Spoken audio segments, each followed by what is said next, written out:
उल्हासनगरातील प्रभाग क्रमांक 15 मधील मुख्यमंत्र्याच्या लाडक्या बहिणींनी मतदानावर टाकला बहिष्कार। उल्हासनगर महापालिका निवडणुकीच्या पार्श्वभूमीवर आपल्या राहत्या घराच्या परिसरात मूलभूत काम न झाल्याने महापालिकेच्या हद्दीत येणाऱ्या नागरिकांचा असंतोष उल्हासनगरात पाहायला मिळाला।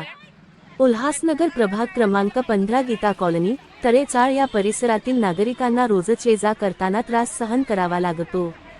येथील रहिवाशांना अनेक तक्रारी असून देखील त्या तक्रारीचे निरसन होत नसल्याने सर्व लाडक्या बहिणी एकत्र येऊन मतदानावरच बहिष्कार टाकण्याचा निर्णय घेतला आहे। या सगळ्या कारभाराला प्रशासकीय अधिकारी कर्मचारी जबाबदार असून स्थानिक लोकप्रतिनिधी सुद्धा याकडे लक्ष न दिल्याने ठोस प्रतिसाद किंवा दखल न घेतल्यामुळे रस्ता नाही तर मतदान नाही असे फलक लावून मुख्यमंत्र्याचा लाडक्या बहिणींनी निषेध व्यक्त केला आहे।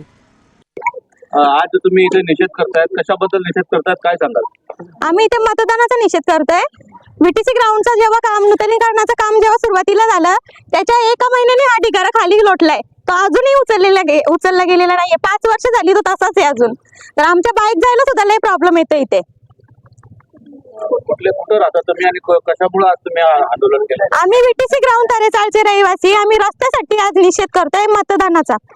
जेव्हा रस्ता होईल, आम्हाला पत्रे खोलून देण्यात येतील, तेव्हाच आमच्या इथे मतदान होईल आणि तेव्हाच प्रचाराला सर्वांनी यावं आमच्या इथे। कशा प्रकारे तुम्ही निषेध करता? तुम्हाला काय प्रॉब्लेम होतो इथे रस्ता नसल्यामुळे? आम्हाला ॲम्ब्युलन्स सेवा, पेशंट झाले, महिला शाळेत ज्ञान करण्याची प्रॉब्लेम झाली, कोणी वारलं आम्हाला उचलून न्यावं लागतं अक्षरशः। एवढी वाईट परिस्थिती शहरात राहू नये आमची प्रस्तुतीसाठी आणि प्रस्तुतीसाठी। मेन गोष्ट म्हणजे डिलिव्हरीला जी लेडीज येते ना, तिचे अक्षरशः हाल होत आहे, तिला उचलून नेईपर्यंत पण लय प्रॉब्लेम येत आहे। एवढ्या वर्षापासून कुठल्या नगरसेवकांनी कोणी लक्ष नाही दिलेलं आहे।